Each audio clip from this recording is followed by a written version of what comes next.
Hello, dear ones. Today I want to tell you about the transformation of the divine masculine.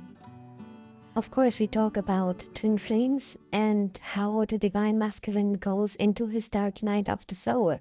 Once soul is activated, once the separation starts, we have the same activation like in the divine feminine. Most of the time as already spiritually more advanced. And we are not talking about gender. We are talking about the inner divine masculine. When the dark night of the soul comes, as the separation is only triggered by the overwhelm of the divine masculine, most of the time he's also called a runner, but that isn't true. He is actually not running. He is pushed by the overwhelming soul energy that his twin, the divine feminine, generates, as she is most of the time more advanced and already in a higher frequency. In the beginning, he might open up his heart, and the frequency might be the same, and the butterfly and romantic love can flourish.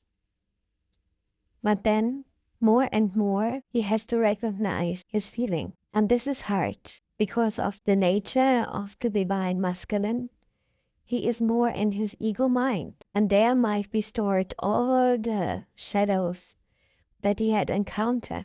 And with the encountering of his shadows, he has now to deal with them. And that is not as easy. So while he is going into the dark night of the soul like the divine feminine, and he has to deal with the emotions, he stays away.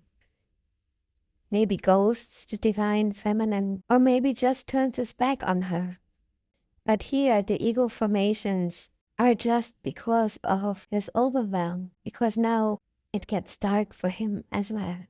And it might be scary for him, because up to now he could control his life at least a little.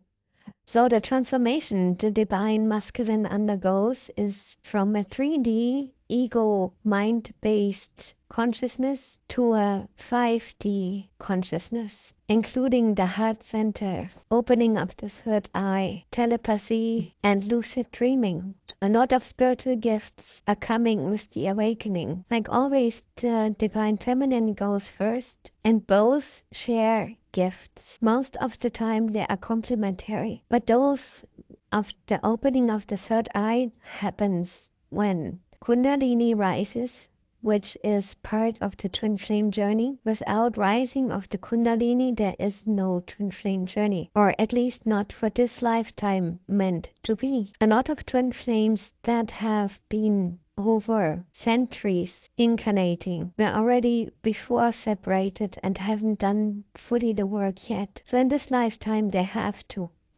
As we ascend into the new earth or into a new consciousness of earth, which is not physically, but a state within. We are rising with our consciousness into a new way of living. How long this will take, nobody knows, but it will happen sooner or later. So the divine masculine is part of that. In this universe, there are a few laws which are called the Hermetic laws, and the first says all is mind, and the last says all is gender.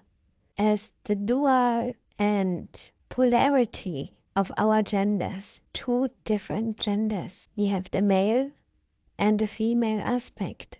And twin flames are not mystical, are not something extraordinary, because everything on this planet is extraordinary. Everything on this planet is unique in its own way. The nature of the divine masculine, he is more in his ego mind. But suddenly there is no more control. There is no more holding back, suppressing all that what happened to him. It comes because he has to heal as much as the divine feminine. But contrary to the divine feminine, who heals emotions and goes into the heart center pretty quick, he has to deal with his ego and with the mind. The emotions that are arising that he now has to face and that have been suppressed are strong. very strong, and he might not understand it, and maybe even deny a twin flame connection.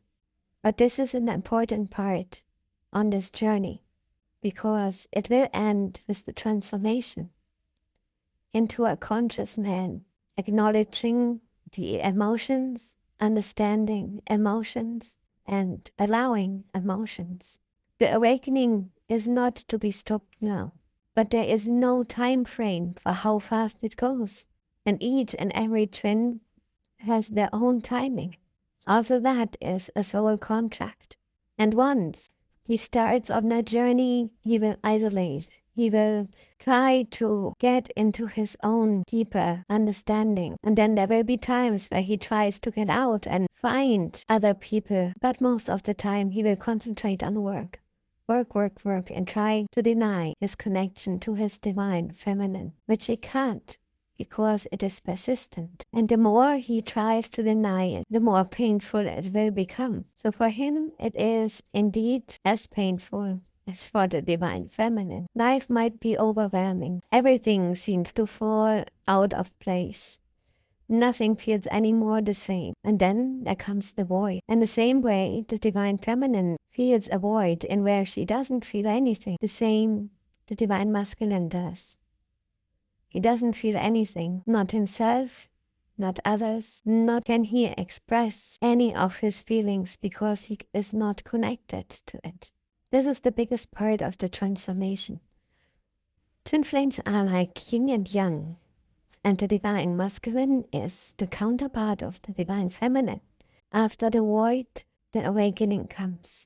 And when the awakening starts, and he finally has acknowledged that there is something like spirituality, and there is more to human life than just the 3D world. That is the moment when he knows, that is subconsciously, that the divine feminine is now gone through her awakening and has done her work, and he will reconnect with her. It might be a brief moment. It might be just a high, but then he will not respond again, because right then he is again activated, just connecting to the energy of the divine feminine. He will deepen the spiritual awakening and will go even deeper into his understanding about himself. But he might not really understand all of it, because therefore he needs his mirror soul. Well, in that very moment, after the first contact, after maybe years, maybe months, maybe weeks, time does not exist for twin flames. After that, he feels more confident to connect again. And another high or another "How are you?" Of course the divine feminine always responds right away. So this time another response of him comes, and he says, "Oh yeah, I'm good, I'm fine." And then nothing comes, because again he is overwhelmed by the energy of the divine feminine. It always shows him his own shadows, and she always will point out, without even saying a word, where he stands. So that very moment when the awakening is happening and he is basically looking for his other half, energetically she is guiding him. And then when the moments come where suddenly he opens his eyes to this connection and he understands finally that this is the one, even though he had thought about it, but now he understands it deeply within. He will come back, and when that is happening, he might stay, depending if the divine feminine has already healed the abandonment issue. And these are the 4 issues that every twin flame has to heal: abandonment, fear, guilt, shame. And the union comes, the physical union. I can't say the spiritual union because that is always there. There's no separation between twin flames. They are always and eternal in connection. But on the physical level, when there comes the union again, shame might be the last thing that wants to be healed. For the divine masculine, it can be even fear. But shame is something that most of the time the divine feminine feels because she's older most of the time than the divine masculine. And there are, of course, thoughts about age and all that. So that can be the last part that will be healed from the divine feminine, where the divine masculine goes through his fears of love, that now the divine feminine easily can write and heal for him, as unconditionally she opens her arms and embraces him. There are other types also, where no reunion is happening on the physical level. It all depends on how far both are healed, especially the divine feminine, who is the first to go through healing, who is the first to accept spirituality. And not always twin flames are romantic. They can be everything. Teacher and student, friends. It is not always designed to be a romantic couple. But this unconditional love is for both, always and eternal. It depends all on the soul contract. But when a real physical union is happening, and one is a romantic couple, after the healing, that is even greater and far more wonderful that was encountered, that activated both. The journey is as one, and that depends not on any constellation, but as one, to work together on the same goal, on the same life purpose, and in the embrace of unconditional love. Dear ones, I hope you have a great journey and never give up hope, but always give a lot of space to let healing happen and to unfold the journey. That is the greatest adventure you ever will encounter. Yes, at times painful. Yes, at times not to be understood. But when you look back, when you've gone through all of it, you will see that this adventure was not only worth, but it was also great. And gratefully, you might look back and understand and see all there is as a great gift. Much love and enjoy your journey.